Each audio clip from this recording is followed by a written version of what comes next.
नमस्कार. सगळ्यात आधी तर गोरखपूरच्या मायबाप जनतेला माझा खूप खूप नमस्कार. मी बाबा गोरखनाथच्या नगरीमध्ये तुम्ही जे प्रेम दिलं, तुम्ही जो सन्मान दिला, त्यासाठी तुमचं खूप खूप आभार मानतो. आणि तुम्हाला माहिती आहे, मी इथे आलो आहे तुमच्या या नगरीचे हिरो, या प्रदेशाचे मुख्यमंत्री योगी आदित्यनाथ यांना काही प्रश्न विचारण्यासाठी. 5 वर्षांमध्ये त्यांनी जे काम केलं आहे त्याचा हिशोब घेण्यासाठी. जे मुख्यमंत्री असतात त्यांची जबाबदारी असते, सगळ्यात जास्त आरोप सुद्धा त्यांच्यावरती लागतात, सगळ्यात जास्त प्रश्न सुद्धा त्यांना विचारले जातात. तर मी आमंत्रित करतोय उत्तर प्रदेशाचे मुख्यमंत्री योगी आदित्यनाथ यांना.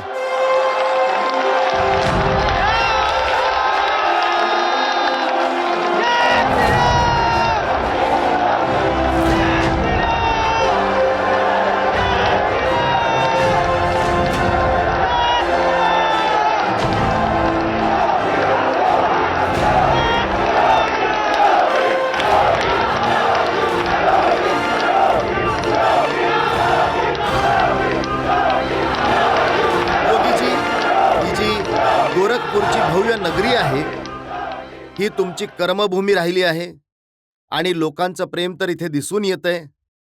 ही ती नगरी आहे जिथून या घोषणा निघाल्या होत्या, गोरखपूरमध्ये जर राहायचं असेल तर योगी योगी म्हणावं लागेल. तर सगळ्यात आधी तर मला हे जाणून घ्यायचंय की तुम्ही गोरखपूरमधूनच निवडणूक लढण्याचा निर्णय का घेतला? गोरखपूर मध्ये मी सगळ्यात आधी रजतजी तुमच्या या संपूर्ण कुटुंबाचं मनापासून आपल्या गोरखपूरमध्ये स्वागत करतो. आता ही शिवची नगरी आहे. तुमचं आगमन तुमच्यासाठी, संपूर्ण चॅनलसाठी, संपूर्ण प्रदेशासाठी मंगलमय होवो ही माझी कामना आहे. गोरखपूर माझी कर्मभूमी आहे. 5 वेळा गोरखपूरच्या जनतेने मला गोरखपूरमधून सांसद म्हणून निवडलं आणि जेव्हा पार्टीने याविषयी ऑप्शन मला विचारला होता की तुम्हाला नेमकं कुठून निवडणूक लढायची आहे, वेगवेगळ्या जागांवरून ऑफर होत्या, तर मी म्हणालो नाही, मला गोरखपूरमधूनच निवडणूक लढायची आहे.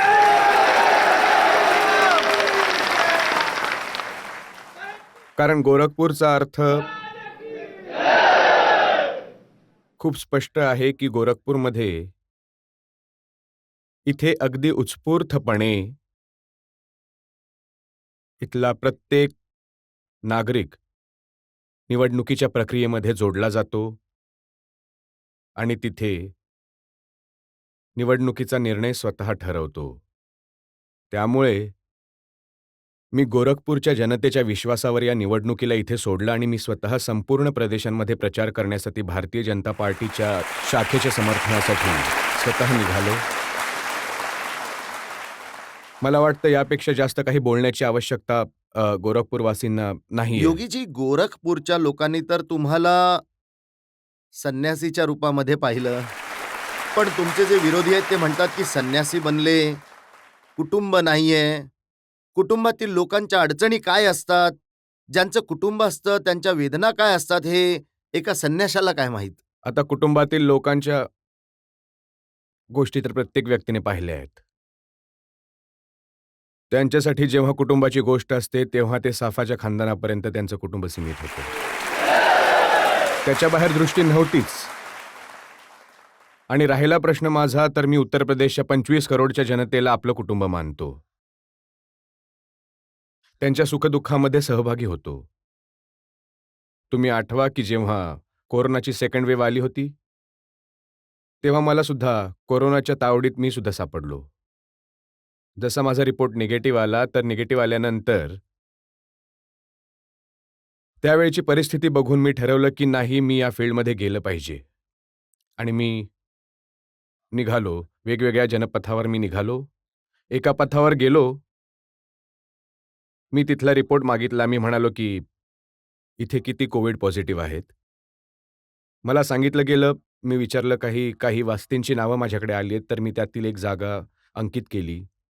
तर जे काही माझा रिपोर्ट त्याच वेळी निगेटिव्ह आला होता, तरीही मला आदरणीय पंतप्रधानजींनी मला या गोष्टीची ताकीद दिली होती, की तुम्ही बाहेर नाही गेलं पाहिजे कारण पोस्ट कोविड कॉम्प्लिकेशन होऊ शकतात आणि त्यामुळे जे आहे, दीर्घ काळापर्यंत समस्या होऊ शकते. परंतु मी बघत होतो, की वेगवेगळ्या संस्थांद्वारे ज्या प्रकारची नकारात्मकता निर्माण केली जात होती, त्यावेळी मला मथुरेतील एका गावामध्ये जाण्याची संधी प्राप्त झाली. गाव आणि शहराचे एक क्षेत्र होतं. मी दरवाजा वाजवला. मला सांगितलं गेलं, की इथे 2 कोविड पॉझिटिव्ह आहेत. तर मी दरवाजा वाजवला तर ते लोक गेटच्या जवळ आले. त्यांनी मला पाहिलं, कारण त्यावेळी तर परिस्थिती अशी होती, की माझ्याबरोबर तपासणीसुद्धा होऊ शकत नव्हती जास्त. सगळे लोक काही अंतरावर उभे होते. तर एका कुटुंबाची जी महिला होती तिने दरवाजा उघडला. त्यांनी मला पाहिलं, "अरे, तुम्ही योगीजी आहात?" मी म्हणालो, "हो." म्हणाल्या, "मी खरंच बघते का?" मी म्हणालो, "का?" म्हणाल्या, "तुम्ही इथे कसे?" मी म्हणालो, "नाही, मला माहिती मिळाली होती की तुम्ही लोक इथे कोविडच्या तावडीत सापडले आहेत, त्यामुळे तुमची खुशाली विचारण्यासाठी." त्या त्वरित आपल्या घरामध्ये गेल्या, आपल्या पतीला सुद्धा घेऊन आल्या. म्हणाल्या, "बघा, योगीजी इथे आले आहेत, परंतु यांनी यायला नको हवं होतं." मी म्हणालो, "का?" "अहो साहेब, तुम्ही असाल तर संपूर्ण प्रदेशाला वाचवाल." हं. आणि आम्हा लोकांची विचारपूस करण्यासाठी कमीत कमी तुम्ही यावेळी इन्फेक्शनपासून वाचलं पाहिजे." मी पाहिलं. तर मी त्यांना म्हणालो, शेवटी तुम्ही सुद्धा प्रदेशातील आहात. तर प्रदेशातील एका व्यक्तीची काळजी करणं तर आमचं कर्तव्य आहे. अहो साहेब, हे बघा, तुम्ही काळजी नका करू. दररोज तुमच्या कार्यालयातून आमच्याकडे फोन येतो, विचारपूस करण्यासाठी फोन येतो. डॉक्टरांची टीम आमची खुशाली विचारत आहे. जिल्ह्याची टीम आमची खुशाली विचारत आहे. आणि इतकं तर कुठल्याही कुटुंबातील व्यक्ती आजारी असते तेव्हा इतकी विचारपूस तर त्यांच्या कुटुंबातील लोक करत नाहीत, की जितकी आता आमची केली जात आहे. हे बघा, बरोबरच मी माझे कर्तव्य आहे, की मी संपूर्ण प्रदेशाची विचारपूस करू. आम्ही सिस्टीम तयार केली होती. एकाची त्याच्या गरजेप्रमाणे त्या प्रकारच्या सुविधा त्यांना मिळाव्या. त्या कार्यक्रमाबरोबर आम्ही लोक जोडलो होतो. आणि त्यामुळे ती वेदना एक योगीच समजू शकतो, जे कुटुंबातील होते ना, ज्यांनी प्रदेशांमध्ये आधी राज्य केलं होतं.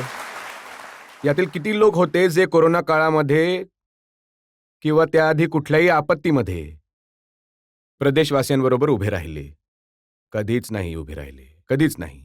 हे पण बघा, योगीजी ते यांची तर संवेदना, मी योग्य गोष्ट बोलत आहे. आज 5 वर्ष राज्य केल्यानंतर भारतीय जनता पार्टीच्या प्रती, मोदीजींच्या प्रती आणि योगीजींच्या प्रती जनतेच्या संवेदना आहेत. या घराणेशाही आणि वंशवादींच्या प्रति जनतेच्या संवेदना अजिबात नाहीयेत. कारण जनतेला माहिती आहे. उत्तर प्रदेशातील जनतेला ही गोष्ट माहिती आहे. यांची संवेदना उत्तर प्रदेशाच्या जनतेच्या प्रती कधीच नव्हती. यांची संवेदना एकतर त्यांच्या स्वतःच्या कुटुंबाच्या प्रती होती किंवा माफियांच्या प्रती होती, पेशेवर माफिया आणि अपराधींच्या प्रती होती किंवा दहशतवाद्यांच्या प्रती होती. प्रदेशातील जनतेच्या प्रती कधीच नव्हती. पण राजकारणामध्ये आपण बघतो कुटुंब असल्याचा फायदा तर होतो. आता कढलमध्ये अखिलेश यादव जेव्हा कॅम्पेन करायला गेले, मुलायम सिंगजी सुद्धा होते, काका सुद्धा होते, पुतणे सुद्धा होते, खूप सारे लोक होते. हे बघा, तेच तर मी म्हणते ना, की त्यांच्यासाठी त्यांचं कुटुंब प्रचार करत होतं, माझ्यासाठी माझं कुटुंब प्रचार करतंय. राहुल गांधींनी सुद्धा आपल्या बहिणीला उत्तर प्रदेशाच्या मैदानामध्ये उतरवलंय. आणि तुमच्या बहिणीचे काही फोटोज मी पाहिले आहेत. मला तुम्हाला दाखवायचंय, की कशा त्या राहतात आणि कुठल्या परिस्थितीत. आणि मला असं समजलं, की तिथे लोक जातात, तेव्हा त्यांना विचारतात, की उत्तर प्रदेशाची अवस्था काय आहे? हे फोटोज बघा जरा.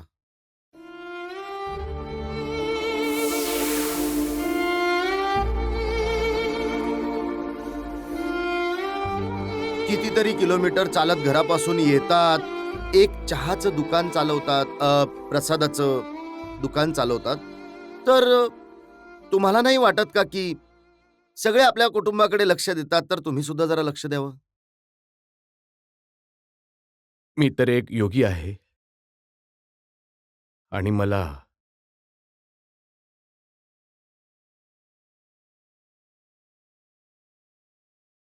संपूर्ण प्रदेशाकडे लक्ष द्यायचं असतं. आणि मला वाटतं की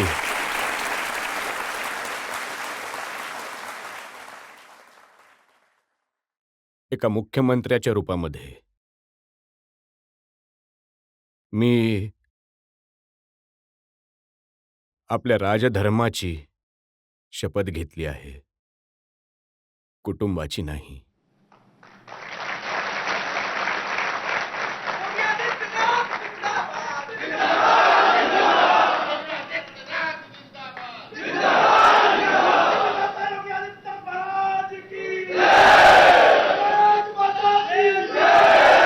हे ठीक आहे योगीजी, तुम्ही आपल्या कुटुंबाकडे लक्ष न देता संन्याशाच्या रूपामध्ये संपूर्ण प्रदेशाची काळजी घेतली आहे. आपल्या बहिणीची काळजी न घेता उत्तर प्रदेशातील बहिणींची काळजी घेतली आहे. पण काही भगिनी मला भेटल्या, मुस्लिम भगिनी आहेत. त्या म्हणतात, की योगीजींना जशी वेशभूषा हवी तशी ते वेशभूषा घालतात आणि आम्हाला हिजाब घालू देत नाहीत. हे बघा, मला कोणाच्या पेहरावाविषयी काही अडचण नाहीये. घरामध्ये कोण काय घालत आहे, बाजारात कोण काय घालत आहे, सार्वजनिक स्थळांवर कोण काय घालत आहे, त्यावर आम्हा लोकांना आक्षेप घेण्याचा काही अधिकार नाहीये. परंतु मी एक गोष्ट मानतो, की देशाची व्यवस्था संविधानाने चालली पाहिजे. ते सगळ्यांच्या हिताचं आहे. देशाचे संविधान जर नसेल, तर मग 3 तलाक सारख्या खूप प्रथा आपण थांबवू शकू का? कधीच नाही. कारण त्यामुळे वैयक्तिक आस्था असं नाहीये की भारतामध्ये आपले पंथ किंवा संप्रदाय नसावे. कुंभसारखे महापर्व इथे होत आले आहेत आणि कुंभसारख्या मोठ्या प्रसंगाच्या वेळी एक वेळ अशी सुद्धा होती जेव्हा आखाडे आधी स्नान करण्यासाठी संघर्ष करायचे, भांडायचे, भिडायचे, रक्तपात सुद्धा व्हायचा. परंतु राष्ट्रीय एकता लक्षात घेऊन सगळ्यांनी आपला अहंकार शांत केला आणि सगळे एकत्र येऊन परस्पर सहमतीने हे कार्य पुढे घेऊन जातात. परंतु आपली वैयक्तिक आस्था आपल्या जागी असते. आपण आपली आस्था देशावर लादू शकत नाही. शेवटी आपल्या सर्वांसाठी, आपल्या सर्वांची सुरक्षा, आपल्या सगळ्यांचा सन्मान एकाच धर्मासाठी तो राष्ट्रधर्म आहे. राष्ट्रधर्माशिवाय जर कोणी व्यक्ती, कोणी समुदाय समजत असेल की तो सुरक्षित होईल, समृद्ध होईल, मला वाटतं त्याचा गैरसमज असेल. आपण आपला राष्ट्रधर्म कुठल्याही परिस्थितीत पार पाडला पाहिजे. आणि जर संस्था असेल, एक जर स्कूलमध्ये जात असेल, त्या स्कूलचा ठरलेला जो ड्रेस आहे, त्यात असेल तर जास्त चांगलं होईल. एक बालक जर विद्यालयाच्या ठरलेल्या ड्रेसमध्ये असेल, तर चांगलं होईल. आणि नाहीतर आज तुम्ही एका स्कूल कॉलेजसाठी बोलत आहात, उद्या फोर्समध्ये ह्याच गोष्टी बोलाल. तुम्ही पाहिलं असेल, माननीय न्यायालयाने खूप वेळा या गोष्टीसाठी सुद्धा खूप स्पष्टपणे सांगितले, की कुठेही आम्ही आपल्या फोर्समध्ये या गोष्टींसाठी परवानगी देऊ शकत नाही, की ज्यामुळे ते एका विशेष समुदायाचे प्रतिनिधित्व करताना दिसून येतील. एका योग्य पद्धतीने त्याचा एक सेक्युलॅरिटी स्टेटस दिसला पाहिजे आणि त्या भावनेला आपण सन्मान दिलाच पाहिजे. संस्थेच्या अनुशासनाच्या चिंध्या करण्यासाठी, अनुशासनाच्या बाहेर जाण्यासाठी आपण परवानगी नाही दिली पाहिजे. तुम्ही शाळांबद्दल बोलताय. असदुद्दीन ओवैसी साहेब तर कर्नाटकच्या इश्यूला इथे घेऊन आले आणि ते म्हणाले, की एक दिवस हिजाब घातलेली एखादी महिला देशाची पंतप्रधान बनेल. हे बघा, मी तर श्रीमान ओवेसींना एक गोष्ट सांगेन, की त्यांनी याबद्दल सांगावं, की जर त्यांना खरोखर मुस्लिम महिलांचं स्वावलंबन हवं असेल, त्यांच्या मदतीसाठी कार्य करायचं असेल, तर त्यांनी 3 तलाकची कुप्रथा थांबवण्यासाठी त्या कायद्याला समर्थन दिलं पाहिजे. त्यांना समर्थन दिले तर मान्य करू की खरोखरच ते मुस्लिम महिलांचं भलं चिंतितात. परंतु अर्ध्या लोकसंख्येला तुम्ही न्यायापासून आणि सन्मानापासून वंचित नाही ठेवू शकत. अजून सुद्धा खूप सारे लोक आहेत जे 3 तलाकच्या विरुद्ध बनलेल्या कायद्याला विरोध करतात. देशामध्ये 3 तलाकच्या विरोधात कायदा बनला होता. मला आनंद आहे, सगळ्यात आधी मी तो लागू केला यूपीमध्ये. मी त्याचं संमेलन सुद्धा केलं. जितक्या घटस्फोटित महिला होत्या, मी त्या सगळ्यांना लखनौला बोलून मी त्यांचा सन्मान केला. 3 तलाकच्या विरुद्ध कायदा एक ऐतिहासिक कायदा आहे. अर्ध्या लोकसंख्येच्या प्रतिष्ठेशी आणि सन्मानाशी जोडलेला मुद्दा आहे. पण जेव्हा घोषणा लागतात ना उत्तर प्रदेशामध्ये बाहुबली नाही बजरंगबली, तेव्हा तर लोकांची हृदय धडधडतात. हे बघा, उत्तर प्रदेशमध्ये आता गुंडगिरी आणि पेशेवर अपराधीचे दिवस भरले आहेत. आणि मला नाही वाटत की 10 मार्च नंतर यांच्यापैकी कुठे दिसून सुद्धा येईल. मला नाही वाटत. खूप सारे असे लोक आहेत जे निवडणुकीच्या घोषणेनंतर प्रदेशामध्ये जे 4.5 वर्षांपर्यंत लपलेले होते, दबून बसलेले होते. निवडणुकीच्या नोटिफिकेशन नंतर त्यातील काही लोक बाहेर येत होते, काही धमकी देत होते, काही काहीतरी बोलत होते. परंतु जेव्हा पहिल्या 2 टप्प्यांच्या निवडणुका संपन्न झाल्या, त्यांना असं वाटत होतं की पहिल्या 2 टप्प्यांच्या निवडणुकीनंतर ते आणि विशेष करून विरोधी पक्ष मोठी आघाडी निर्माण करेल. आम्हाला आश्चर्य वाटलं की जिथे त्यांनी पूर्ण षडयंत्र केलं होतं, देश आणि विदेशातील सगळे षडयंत्र केले होते, तिथे भारतीय जनता पार्टीला परास्त करण्यासाठी. तिथे सुद्धा भारतीय जनता पार्टीने खूप चांगली आघाडी घेतली. तर तुम्ही पाहिलं असेल की खूप साऱ्या विरोधी पक्ष नेत्यांनी तर आत्तापासूनच आपले तिकीट बुक करायला सुरुवात केली पळून जाण्यासाठी. कोण इंग्लंडचे करत आहेत, कोण ऑस्ट्रेलियाचे करत आहे. काही लोक आहेत ते नेपाळला पळून जाण्याच्या तयारीत आहेत. आम्ही तर नेपाळमध्ये सुद्धा बॉर्डरवरती जॉईंट पेट्रोलिंग सुरू केली आहे SSPच्या बरोबर. एकदा यांच्यातील आग आम्ही शांत करू आणि मग त्यानंतरच आपल्या वाटेला लागू. पण ते लोक सुद्धा बदलले आहेत. तुम्ही स्वतः सुद्धा म्हणता, जे राम भक्तांवरती गोळी चालवत होते ते आता हनुमानजीची गदा घेऊन फिरतायत. हे बघा, हे परिवर्तन आहे. चांगलं आहे. हे झालं पाहिजे आणि मला आनंद आहे. तुम्ही बघा, शेवटी किती बदल झाला आहे. 1990 मध्ये राम भक्तांवरती गोळ्या चालवल्या होत्या. अयोध्यामध्ये पक्षी सुद्धा पंख हलवू शकत नाही अशा प्रकारच्या गोष्टी बोलायचे. 2005-06 मध्ये म्हणायचे की राम आणि कृष्ण तर कधी नव्हतेच. जेव्हा आम्ही दीपोत्सवाचं आयोजन 2017 मध्ये सुरू केलं अयोध्यामध्ये, तेव्हा सुद्धा त्यांनी यावर बोट उचललं होतं. जेव्हा पंतप्रधानजींनी अयोध्यामध्ये राम मंदिराचा आधारस्तंभ ठेवला आणि संपूर्ण देशामध्ये एक वातावरण निर्माण झालं, तेव्हा यांचे सूर बदलले. तेव्हा हे म्हणायला लागले की राम तर सगळ्यांचे आहेत. आधी रामावरती विश्वास नव्हता. आता जेव्हा रामाच्या खऱ्या ताकदीची जाणीव झाली, तेव्हा आता राम सगळ्यांचे झालेत. आणि उत्तर प्रदेशच्या मालकाची अवस्था तर बघा काय झाली आहे. आता ते प्रत्येक मंचावरती जातात, म्हणजे जे लोक उत्तर प्रदेशामध्ये अपराध्यांना आश्रय देत होते, पिस्तुलांची फॅक्टरी लावायचे, पिस्तूल वाटायचे, लुटमार करायचे, आता तुम्ही बघत असाल प्रत्येक जागी हनुमानजींची गदा दिसत आहे. आणि तुम्ही बघा, उत्तर प्रदेश विधानसभा निवडणुकीनंतर जेव्हा 2024 मध्ये आम्ही लोकसभेची निवडणूक करण्यासाठी येऊ, त्याच्या आधी अयोध्येमध्ये राम मंदिर प्रभू श्रीमानचे भव्य मंदिर बनलं असेल, राम तिथे विराजमान झाले असतील. हे जितके आहेत, आधी कट्टावादी होते, आता हे बजरंगबलींची गदा घेऊन फिरत आहेत, हे त्यावेळी अयोध्येमध्ये कार्यसेवेच्या लाईनमध्ये उभे राहिलेले दिसून येतील. पण तुम्ही सुद्धा कधी कधी अशा गोष्टी बोलता. तुम्ही म्हणायचा मागील सरकार कब्रस्तानवरती खर्च करायचे, आता आम्ही तीर्थस्थानावरती खर्च करतो. नाही, हे तर खरं आहे. कब्रस्तान सुद्धा गरजेचं आहे. हे बघा, प्रत्येकाची आपली गरज आहे. ज्यांचे जसे विचार असतील त्या प्रकारचं कार्य करतील. मला गोरखपूरच्या विकासाबद्दल करायचं आहे. मला इथे आम्ही लोकांनी एम्सची स्थापना केली. आम्ही बंद झालेला फर्टिलायझरचा कारखाना पुन्हा चालवला. इथल्या मूळ सुविधांवर लक्ष दिलं.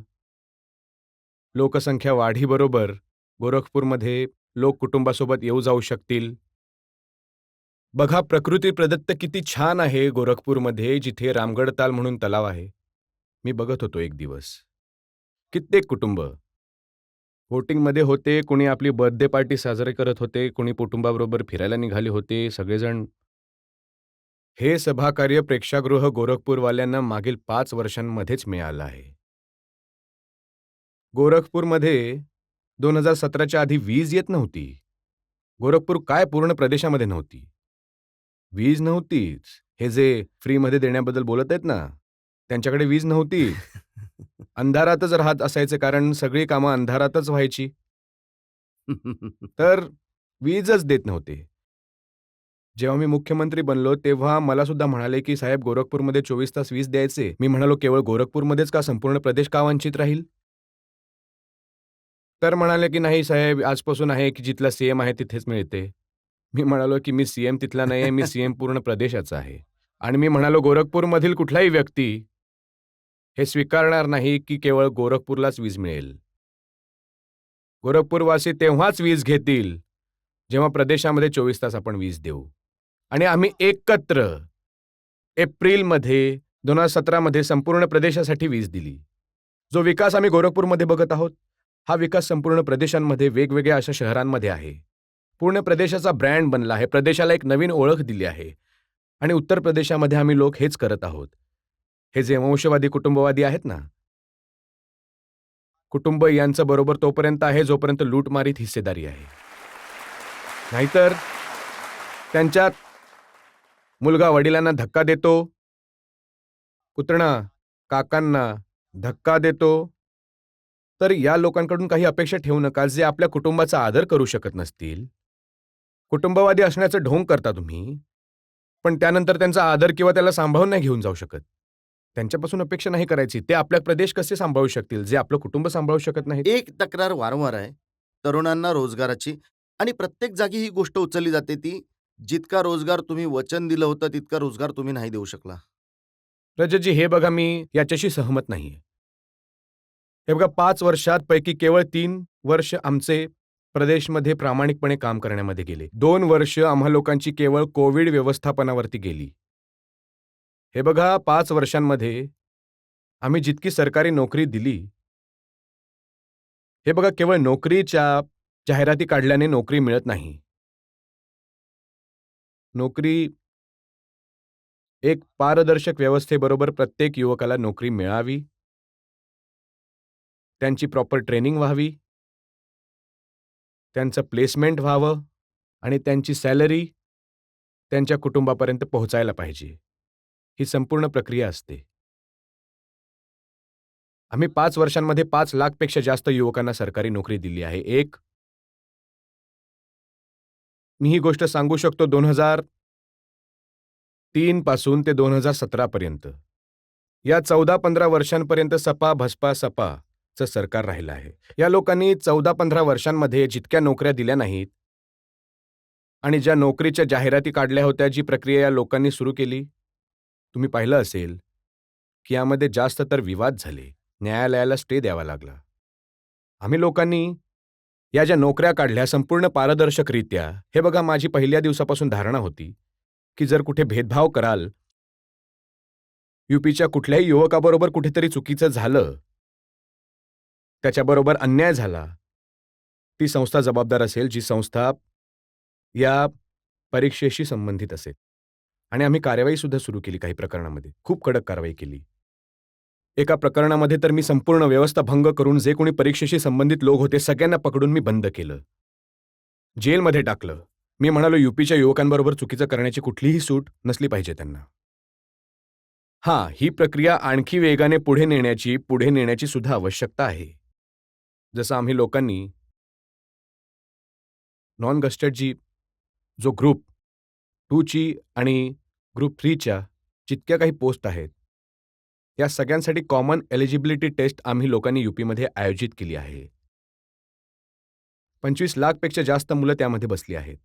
त्याचा रिझल्ट खूप लवकरच येणार आहे. आम्ही लोकांनी अन्य प्रक्रिया सुद्धा वेगाने पुढे नेल्या आहेत. कोविड त्यामध्ये बाधा बनला. नाहीतर आम्ही लोकांनी यापेक्षाही जास्त भरती केल्या असत्या. ही सरकारी नोकरी आहे. आम्ही 70 लाख रोजगार देण्याबद्दल बोललो होतो.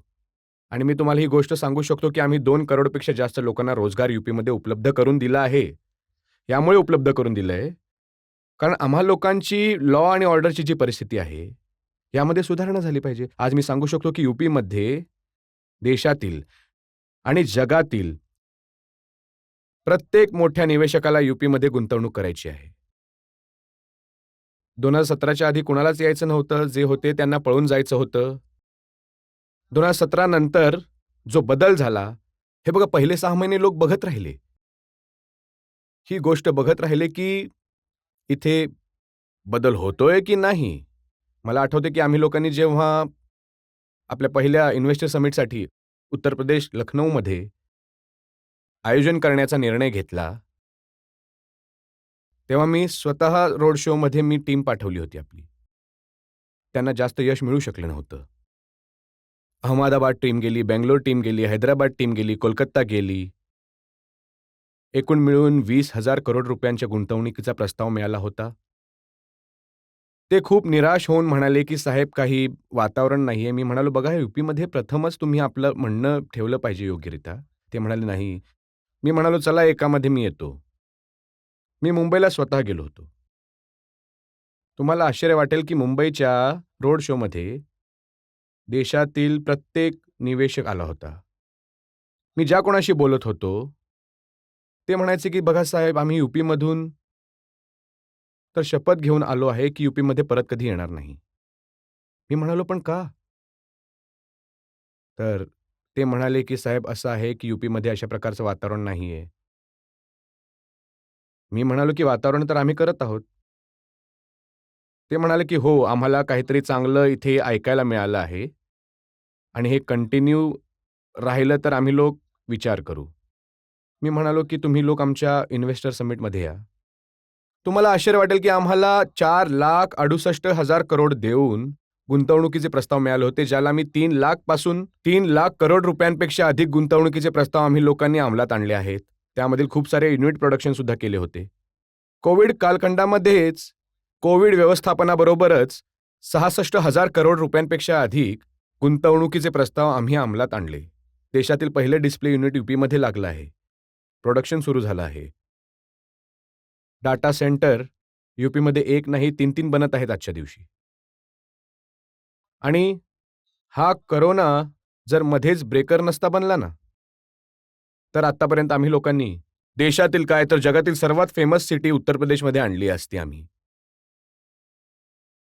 खूप चर्चा आहे याची. चर्चा आहे. मुंबईमध्ये सुद्धा ऐकतो लोक म्हणतात, की तुम्ही मुंबईची फिल्म इंडस्ट्री इथे घेऊन याल, मुंबईवाल्यांना नुकसान नाही, पोहोचवायचंय. आम्ही घेऊन नाही येणार. आम्ही तर आपल्या इथे स्थापित करत आहोत आणि जी जगाची असेल. परंतु हो, आम्ही जे सुरक्षेचे वातावरण दिलं आहे, प्रत्येक सिनेमा जो प्रोड्युसर आहे, ॲक्टर आहे, त्याला यूपी बरोबर काम करण्याची इच्छा आहेच. यासाठी इच्छुक आहे कारण इथे आजच्या दिवशी कुठलाही गुंड टॅक्स घेत नाही, कुणी खंडणी नाही वसूल करू शकत कोणाकडून. कारण जो कुणी अशा प्रकारचा दुस्साहस करेल त्याला माहीत आहे की दुसऱ्या दिवशी त्याला चौकीसमोर पाटी घालून चालावं लागेल. त्यामुळे कुणी अशा प्रकारचा दुस्साहस नाही करू शकत आणि लोकांच्या मनामध्ये एक विश्वास जागा झाला आहे. मी आभारी आहे. जेव्हा मी लखनौ म्युनिसिपल कॉर्पोरेशनचा बॉन्ड सुरू करण्यासाठी बॉम्बे स्टॉक एक्सचेंजला गेलो होतो, तेव्हा त्यावेळी मुंबईचे सगळे असे मुख्य प्रोड्युसर, ॲक्टर या सगळ्यांबरोबर माझी बैठक झाली. सगळ्या लोकांनी रुची दाखवली होती आणि सगळेजण या गोष्टीसाठी उत्सुक होते, की साहेब काहीतरी करायला हवं, नाहीतर ही फिल्म इंडस्ट्री मरून जाईल. आम्ही म्हणालो, "नाही, उत्तर प्रदेश तयार आहे. उत्तर प्रदेशामध्ये तुम्ही या. आमचं कार्य खूप चांगलं सुरू आहे. कार्य पुढे जात आहे." मला विश्वास आहे, की ही युपीसाठी एक नवीन संधी असेल. जेव्हा उत्तर प्रदेश यामध्ये खूप काही देण्याची क्षमता असेल, लोकपरंपरा, संस्कृती बरोबरच जागतिक स्तरावरील चांगले सिनेमे यूपीच्या माध्यमातून देशात आणि जगामध्ये जाऊ शकतील. यूपीची फिल्म सिटी ते करून पण दाखवेलच. मुंबई फिल्म इंडस्ट्रीमधून तर वहिनी इथे आल्यात. इथे उत्तर प्रदेश मधील जनतेने या सगळ्यांच्या गोष्टी पाहिल्या आहेत. उत्तर प्रदेशातील जनतेवरती कधी-कधी अत्याचार झाले नाहीत. आणि कोरोनाचा कालखंड तर यांच्यासाठी जिवंत उदाहरण आहे. काय नाही झालं त्या दरम्यान? यूपी बिहारच्या लोकांना जबरदस्तीने पळवून लावण्यात आलं. त्यांचे पाण्याचे कनेक्शन कापले गेले, त्यांचे विजेचे कनेक्शन कापले गेले, त्यांचे रेशन कार्ड रद्द केले गेले. मी बघत होतो. जेव्हा यूपी बॉर्डरवर मोठ्या संख्येने लोक आले, पंतप्रधानजी सुद्धा चिंतित झाले, की लॉकडाऊन आहे, कोरोनामध्ये कसे वाचवणार अशा प्रकारची परिस्थिती झाली होती. मी परमिशन मागितली. मी म्हणालो, हे बघा, या लोकांना आपण रस्त्यावर नाही येऊ देऊ शकत. पंतप्रधानजींना काहीतरी व्यवस्था करावी लागेल. 12,000 बसेस मी तिकडे पाठवल्या.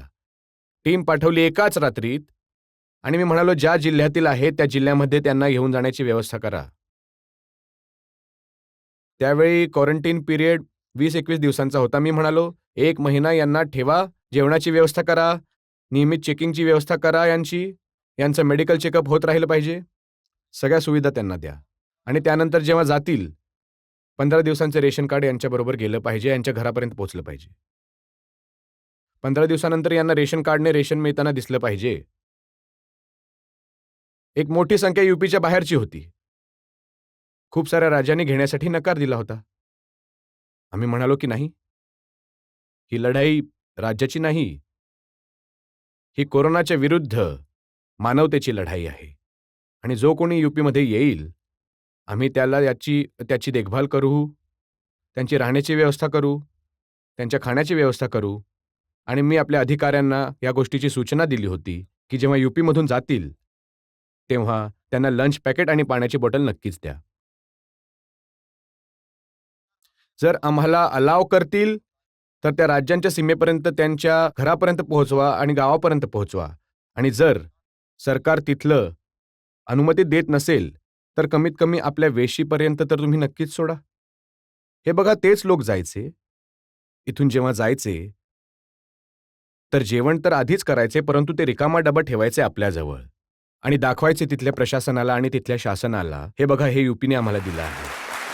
हे मानवतेला वाचवण्याची जी लढाई होती, पंतप्रधान मोदीजींच्या नेतृत्वाखाली आम्ही जी लढाई लढलो होतो, आणि यूपीच्या प्रवासी कामगार आणि श्रमिकांसाठी जे कार्य झालं, यावर जगातील अनेक विश्वविद्यालयांनी, प्रतिष्ठित संस्थांनी स्वतःसुद्धा त्यावर कोविड व्यवस्थापनावर आणि प्रवासी कामगार आणि श्रमिक यांचे मॅनेजमेंट कसं आम्ही पूर्ण केलं, हे सगळं. ही गोष्ट तुमची योग्य आहे, कारण हे बघून आश्चर्य वाटतं की उत्तर प्रदेश इतकं मोठं राज्य आहे, असं असताना सुद्धा इथे कोरोनाच्या केसेस, तो एक 2 महिन्यांचा कालखंड सोडला तर इतक्या वेगाने नाही वाढल्यात. हे बघा, मी आता इतका व्यस्त आहे आणि हे असून सुद्धा कोविडचा नियमित रिपोर्ट घेतो. नियमित. आणि हे 25 मार्च 2020 पासून ते आत्तापर्यंत कुठलाही दिवस मी रिकामा नाही जाऊ दिला. परंतु गोरखपूरमध्ये माझ्याकडे तो रिपोर्ट येतो सकाळी 8 वाजता. एक मुद्द्यावर मी चर्चा करतो. कुठेही काहीही कमी असेल तर मी त्याच्याबद्दल त्यांना सांगतो आणि म्हणतो की हे बघा, हे असं आहे, ते ठीक करा. आणि आमच्याकडे अनुभव होता की कोविड व्यवस्थापन यूपीचं जे चांगलं आहे, त्याच्यामागे एक कारण आहे. एक, आम्ही लोकांनी ते मेंदूच्या दहाचे निर्मूलनाच्या दिशेने एक मोठं पाऊल उचललं. मेंदूचा दहा इथे 1976-77 मध्ये आला होता. प्रत्येक वर्षी हजारो मुलांचा मृत्यू होत होता गोरखपूरमध्ये, कुशीनगर, देवरिया, महाराजगंज, सिद्धार्थनगर, बस्ती, संत कवीनगर, तिथे बलरामपूर, गोंडा, श्रावस्ती, बहराईच, आणि हे इथून होत होत सहारनपूरपर्यंत जायचं. परंतु एकट्या गोरखपूर कमिशनरीमध्ये 1500 ते 2000 मुलांचा मृत्यू प्रत्येक वर्षी व्हायचा. तुम्ही अंदाज लावाल, हे लोक जे गरिबांबद्दल बोलत आहेत ना, हे वास्तवात गरिबांचे हितचिंतक कधीच नव्हते. ती मुलं मरायची. मी कधीच कुठल्या मुख्यमंत्र्यांना याच्या आधी गोरखपूरच्या BRD मेडिकल कॉलेजमध्ये प्रत्येक वर्षी मृत्यू व्हायचे, सर्वाधिक मृत्यू BRDमध्ये व्हायचे तेव्हा. कुठल्याही चीफ मिनिस्टरला मी तिथे व्हिजिट करताना नाही पाहिलं. तिथे जाऊ शकतील आणि त्या गरिबांच्या प्रती, त्या निष्पापांच्या प्रती आपल्या संवेदना व्यक्त करू शकतील. हे लोक कुटुंब चालवतात का? कुटुंबाच्या नावावरती तमाशा करतात. ती मुलं मरायची. एका एका बेडवरती 4-4 मुलं पडलेली असायची. भयंकर दुर्गंधी, ना पंखे होते. ते आता म्हणजे जून-जुलैमध्ये 3rd फ्लोअरवरती जो इन्फ्लायटिसचा वॉर्ड होता, 3rd फ्लोअर होता. लिफ्ट नव्हती. पंखे नव्हते. त्या भीषण दमट उकाड्यामध्ये एका बेडवर 4-4 मुलं, एका मुलाबरोबर 4 ते 5 कुटुंबातील सदस्य आणि मग दुर्गंधी, इतकी भयंकर दुर्गंधी तिथे व्हायची, इतकी खराब अवस्था होती तिथे, खूप खराब परिस्थिती. आज मी सांगू शकतो आम्ही सगळ्या व्यवस्था सुधारल्या आहेत. आज BRD मेडिकल कॉलेजमध्ये कोणी गेलं तर पाहिलं ना तिकडे, एक जर रोग झाला सुद्धा, तर त्या त्या मुलासाठी सेपरेट बेड आहे. सेंट्रल AC सिस्टीम जोडलेला आहे. आणि टेम्परेचर 45ला पोहोचलं तरी सुद्धा खोलीचं जे टेम्परेचर असेल ते 20 ते 22च राहील, त्यापेक्षा जास्त होणार नाही. आम्ही AC लावला आहे. प्रत्येक प्रत्येक त्यामध्ये AC लावला आहे. प्रत्येक जागी आम्ही लोकांनी त्या जागी त्या मुलांच्या सुविधेसाठी ज्याची कशाची गरज असेल, सगळ्या सुविधा दिल्या आहेत. आणि पुरेशा प्रमाणामध्ये सुविधा तिथे दिल्या आहेत. परंतु आम्ही लोकांनी केवळ त्यांनाच नाही दिली, इन्फ्रास्ट्रक्चरच नाही वाढवलं. प्रत्येक जिल्ह्यामध्ये ICU बनवलं. भारत सरकारने सहयोग दिला होता. आम्ही लोकांनी ICU बेड्स वाढवले आणि सर्व्हिलन्स आम्ही मजबूत केला. आज आम्ही लोकांनी 95% आजार नियंत्रित केला आहे आणि 99% मृत्यूचे आकडे आम्ही नियंत्रित केले आहेत इथे एन्सेफलायटिसचे.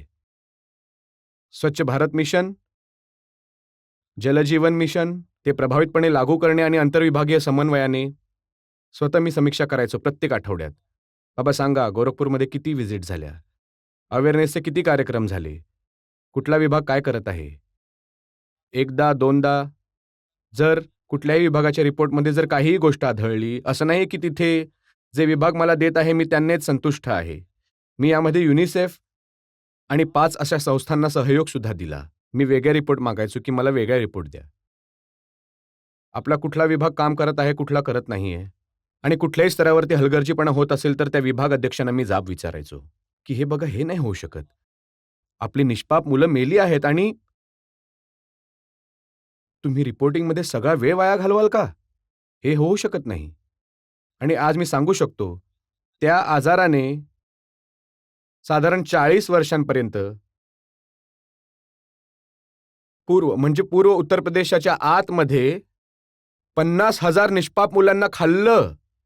म्हणजे आज मी सांगू शकतो, की आम्ही लोकांनी त्या मुलांना वाचवलं आहे.